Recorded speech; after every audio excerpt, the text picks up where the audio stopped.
Harlem, 1963. The Italians wanted to control everything. The bets, the entrances, the men at the doors. And when Ali chose Harlem for his training camp, they figured the champ was just another asset, another chance to profit, another excuse to put the neighborhood on the hook. But the streets of Harlem had an owner, Bumpy Johnson. Subscribe if you're into legends of crime bosses and their codes. Get comfortable. Let's begin. Chapter 1. The Noise That Shouldn't Be. Harlem, New York, 1963. Thursday, 6:12. Morning in Harlem doesn't wake up. It checks who's still living by the rules. Stairwells creak in tenements. Coffee hisses on stovetops. Storefront blinds rattle. And there's one sound only the people who are used to counting danger can hear. An alien silence. It's always louder. 6:27. The gym was old. Not vintage. Old, like a fist that's been swinging for years without asking where it lands. The floors creaked like confessions. A heavy bag hung there, darkened by time and other men's punches. In the air, sweat, metal, camphor, the smell of work that leaves no room for talk. Muhammad Ali walked in without an entourage. Too big for the doorway, too fast for any look that wanted to hold him. He breathed in, nodded to himself. "Here," he said to the trainer. "This is what I love. The real thing." The real thing always costs more, because it's harder to buy. 6:39. The first minutes went right. The jump rope, like a metronome. The thuds on the bag, like a seal on a document. Ali's body spoke a language even people who hate sports understand. Rhythm, control, confidence. But the light in the gym was strange. Not dim, not bright. Wrong. The bulbs flickered like somebody didn't want you seeing the corners. And corners are life, especially where people know how to wait. The trainer tilted his head up at the ceiling. "Electrical's acting up," he said, like that explained it. Ali smirked. "Electricity doesn't act up," he said. "People do." 6:58. The water in the tap disappeared. Not all at once. First a thin stream, then the pipe's dry, empty cough. The trainer went to the back, checked the valve, came back with a face that said, "This isn't a breakdown. Breakdowns happen by accident. Signals run on a schedule." "The city," the trainer muttered. "Old pipes." Ali walked to the sink, turned the faucet again. Listened to it stay silent. "Old pipes," he repeated, and he looked at the door. Because if the water disappears, somebody wants you tired sooner. And if you get tired sooner, somebody wants you weaker on the exact day they need you to be. 7:14. Faces showed up at the entrance. 2, then 3. At first they just stood there. Then they started accidentally stepping inside, like they'd suddenly gotten curious how men sweat. They didn't look at the bag, didn't look at the ring. They looked at the order. Who stood where, who nodded to whom, who stepped out for a smoke, and how long it took to come back. Fans don't look like that. People who measure do. Ali paused for a second, wiped his brow with a towel. "Who are they?" he asked, calm. The trainer answered too fast. "From the neighborhood. Just guys." An answer that comes too fast is an attempt to close the subject. But the subject was already open. 7:31. The guys moved closer. One wore a dark overcoat, even though it was warm inside. The second kept his hands in his pockets, like they weren't holding fingers, but decisions. The third was smiling, but the smile had no teeth. Meaning, no meaning. They didn't greet Ali, not because they didn't recognize him, because in their world, you greet the man who pays first. They spoke to the trainer, quiet, businesslike, words like coins, Short, cold, identical. Ali caught only scraps. The gym, insurance, papers. People are complaining. Complaints are a convenient form of threat. They sound legal, and they almost always end in blood. The trainer nodded, too often, like a man being told the price of his own future. 7:44. Ali stepped forward, not threatening, just taking the space he'd earned. "Hey," he said, "if you're talking, talk loud. I'm here too." The man in the coat finally looked at him, from the bottom up because Ali was taller, but with his eyes from the top down. Because money can make a man smaller without using physics. "We're not here for you," he said, and it was the most insulting way to admit he was.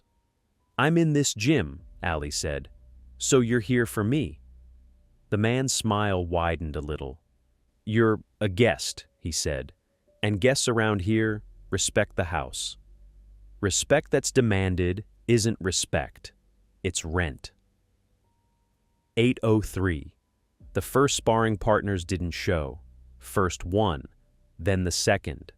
The trainer's phone kept ringing, and every call got shorter. The people on the other end didn't explain. They did what smart cowards do. They disappeared. The trainer tried to joke. "Maybe they got scared of your hands." Ali didn't smile. "My hands don't scare people who want to get paid," he said. "So something else is scaring them." The trainer glanced toward the door and looked away. You look away when the door matters more than the truth. 8:19. The guys came back. Now there were more of them. 4, 5. And they all moved like they knew nobody was going to stop them. They went to the trainer again, this time closer, this time without complaints and papers. A short whisper, and a word that needs no explanation in Harlem: money. Ali heard it clearer now. For rent, for peace, for everything to stay quiet. The quiet that gets sold is usually bought by the people who plan to make noise. Ali squeezed the towel until his fingers went white. "I'll pay the rent," he said. "How much is your quiet air?" The man in the coat turned to him and shook his head. "You don't get it," he said. "This isn't your conversation." Ali stepped closer. "Then explain," he said. "I learn fast." The toothless smile got thinner. "This isn't about learning," the man said. "This is about who writes the rules." 8:33. The trainer pulled Ali aside. "Listen," he whispered. "Don't. This is local." "Local?" Ali repeated, tasting the word. "I thought local meant work, ring, sweat, rules." The trainer didn't answer, because in Harlem there are two sets of rules, for the ones who hit the bag and for the ones who decide who even gets to hang a bag in the building.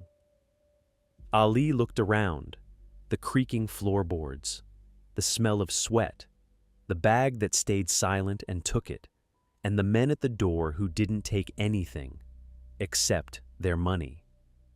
8:51. The light blinked again, twice, like a signal. And in that moment, Ali understood what champions rarely understand outside the ring. This wasn't envy. Envy makes noise. It yells, argues, does stupid things. This was different. This was organized. Organization is when somebody's already done the math. 9:07. One of the guys, the one who'd stayed quiet the most, caught the trainer at the corridor exit. He didn't grab him, didn't shove him, just stepped too close, and spoke so softly the words were almost breath. "This isn't about the neighborhood." The trainer froze. "It's about money," the man went on. "Big money, against him." The trainer wanted to ask, "Who?" But with questions like that, sometimes it's enough to open your mouth for the wrong people to hear you.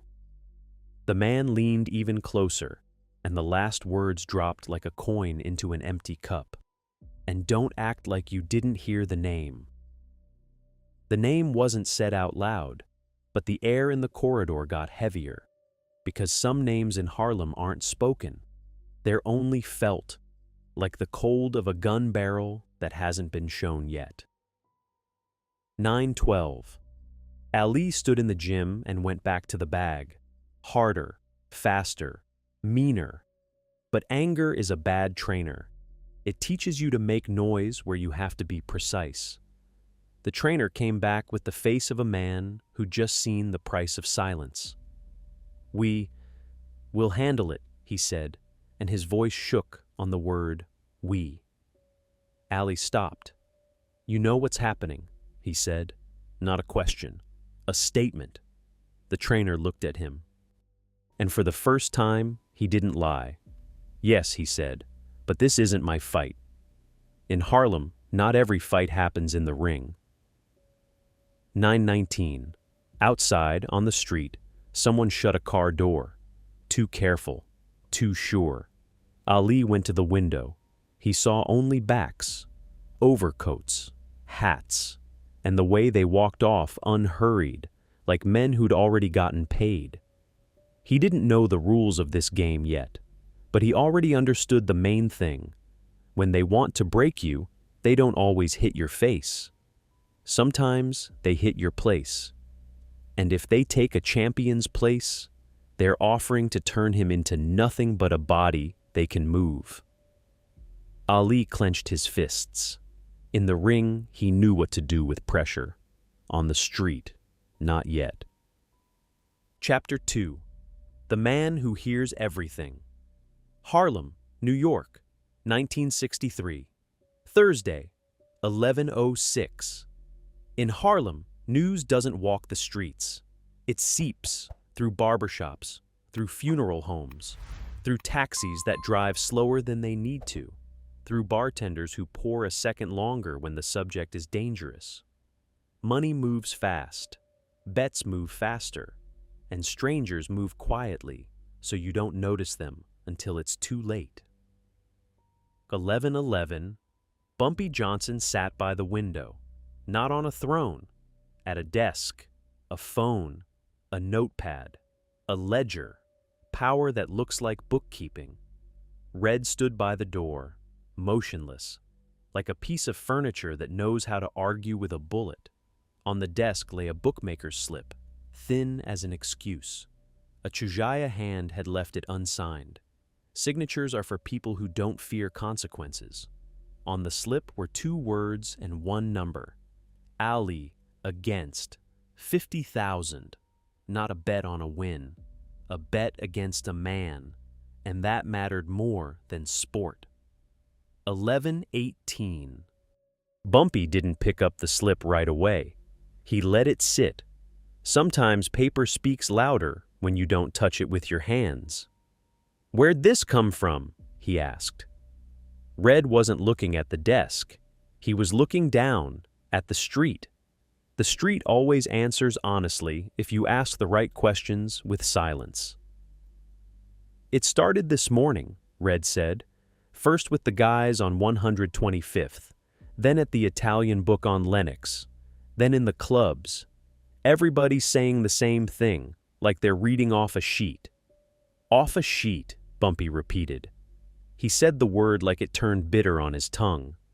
So who's holding the sheet? He asked. Red went quiet for a second. In Harlem, a second is an admission that it's worse than it sounds. Outsiders, Red said, not ours. 11:27. The phone rang, not loud, insistent, like someone McIlvanney you'll answer, because he's already put money on it. Red picked up, listened, then handed it to Bumpy without a word. The gesture meant, this isn't routine. This is higher up. Bumpy took the receiver. The voice was polite, too even for Harlem. Mr. Johnson, the voice said, heard you've got a champion in your neighborhood. Bumpy looked out the window. A boy was carrying a box of rolls. A woman was pulling a laundry cart. Two men were lifting the metal gate on a storefront.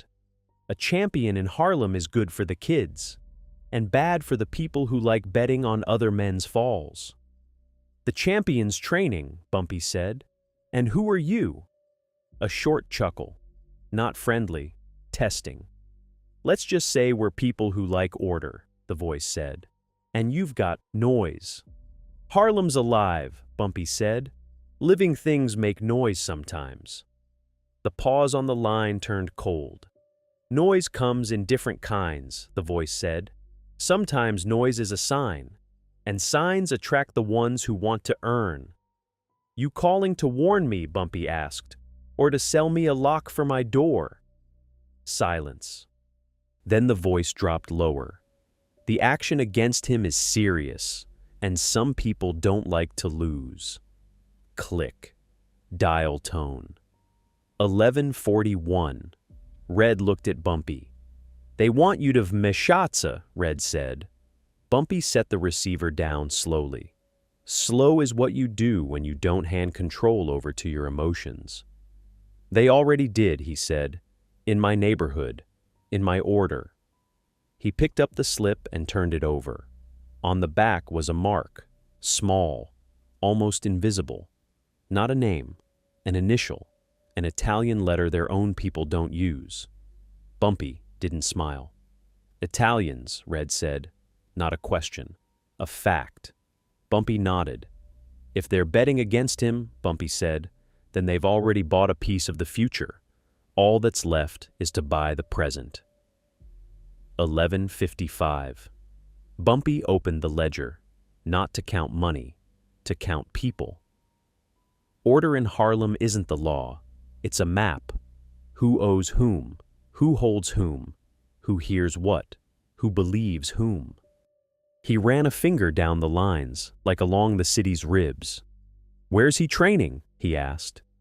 An old gym, closer to 8th, Red answered. They've already started squeezing it. Water, lights, guys at the door, sparring partners backing out. Not sluchino, Bumpy said. Nothing is, Red agreed. Bumpy went quiet. Outsiders don't know how to do it subtle, he said. They know how to do it expensive. 12:07. They drove out. No sirens, no convoy.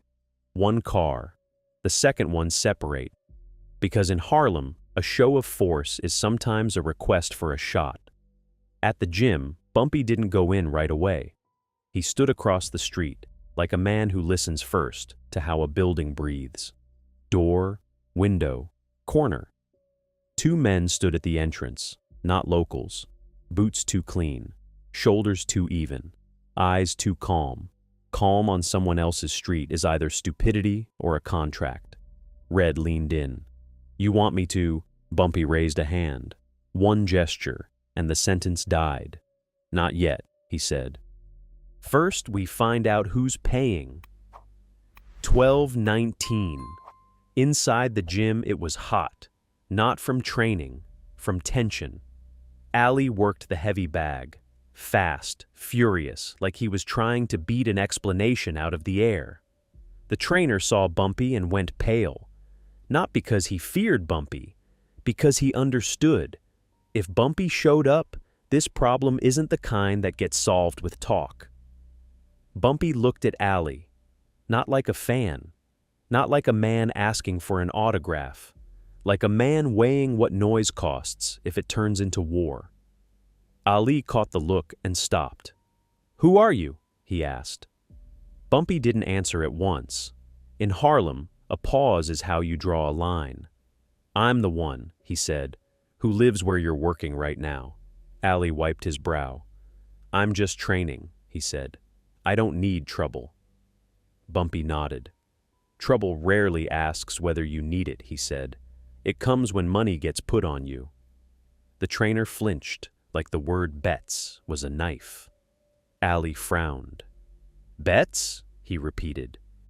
You mean gambling? Red said quietly. Control. 12:32. Outside, someone walked past the window. Too slowly. Bumpy turned his head, saw the silhouette. The second time in 10 minutes. If you see the same face twice, it's not a stroll. It's surveillance. Bumpy took a step toward the door, but didn't go out. He just remembered. Memory is the cheapest security and the most dangerous. 12:44. They went back to the office. Bumpy sat down, opened the ledger to a clean page, and wrote 3 lines. Not names, functions. 1. Who's squeezing the gym? 2. Who's taking the money? 3. Who's bringing the fear? Then he looked at Red. Find the guy from the neighborhood who's out collecting, Bumpy said. He's the first knot. Red nodded. And no noise, Bumpy added. Red looked at him like a man who understood. There won't be noise. There'll be emptiness. 13:16. The first knot turned up fast, because collectors always think they're invisible. But in Harlem, there are no invisibles, only people no one's looking at yet. The kid's name was Skip, small, quick, too talkative to live long in that line of work. They brought him into the back room of a barber shop. No torture, no shouting, just a chair and Red stare. A stare that asks questions without words. Skip started talking on his own. People do that when they realize silence has gotten more expensive. I was just passing it along, he said. They gave me addresses, told me to collect for peace. It isn't ours, I swear. Whose? Red asked. Skip swallowed. The Italians, he whispered. Through one of ours. Through a posrednik.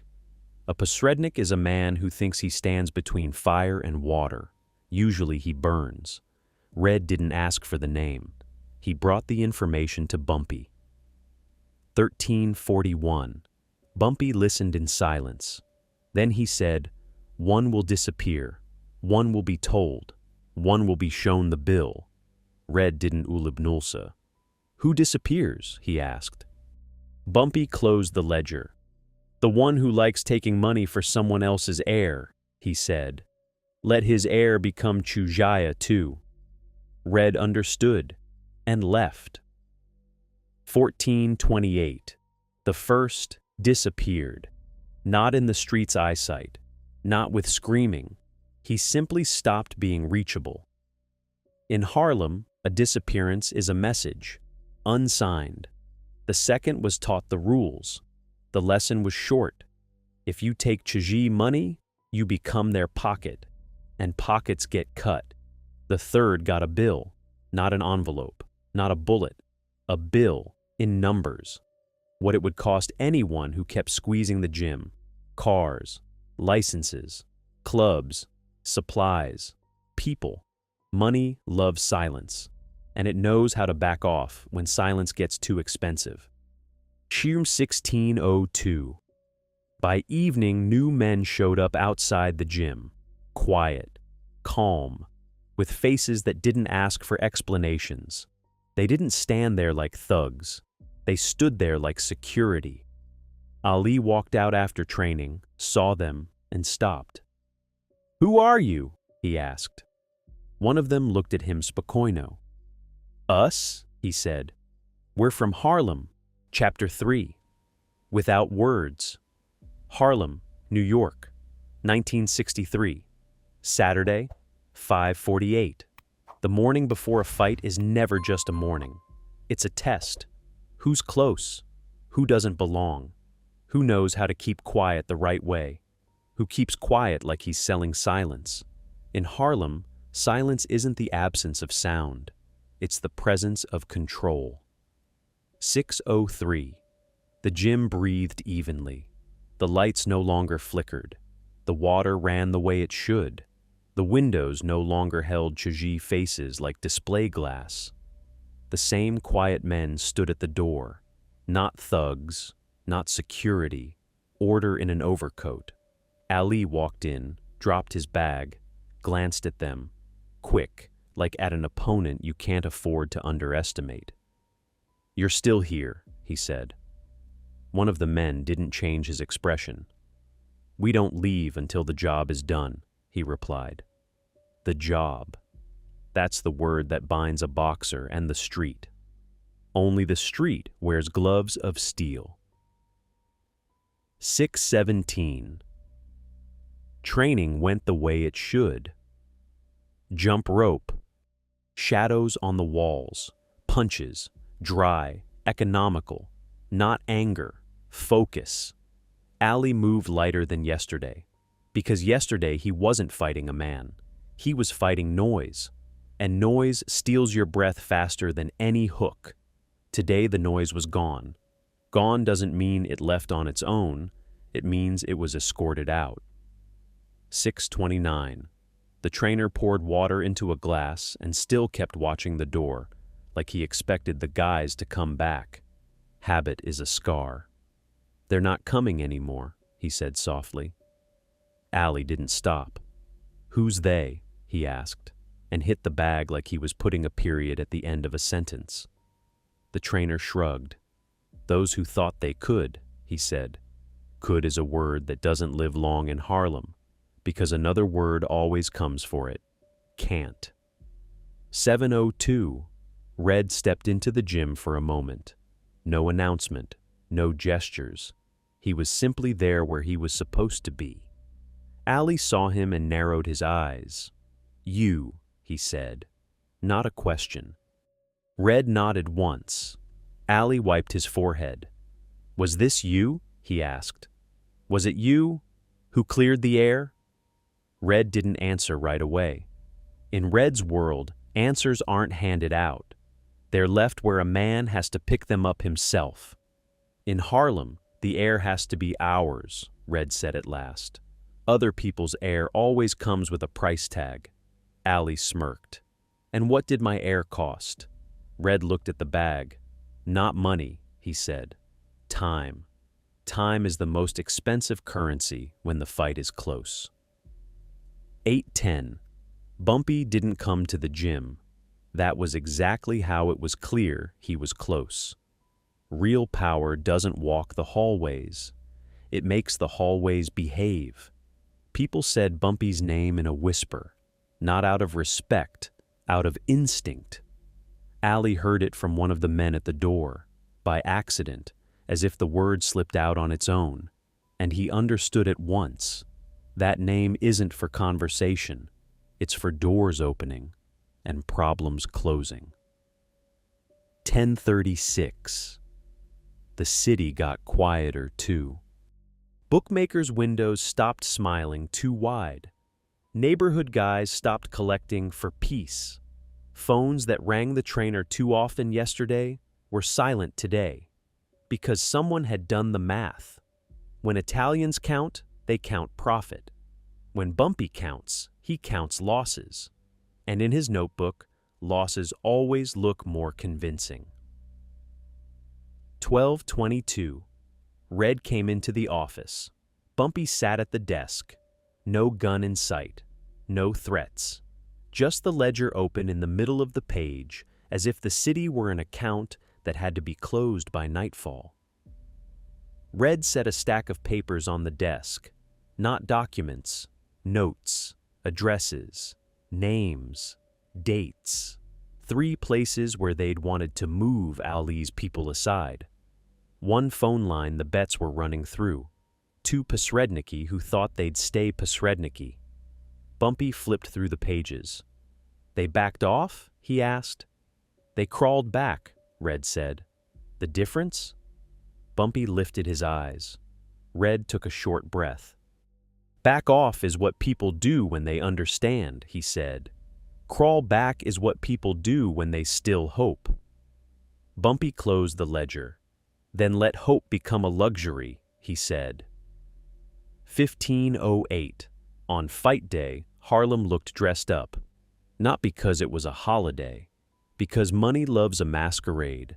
Limousines shone at the curb. Eyes shone in faces. Teeth shone in talk. The bets were still coming in. They were just coming in quietly now. Silence doesn't mean honesty.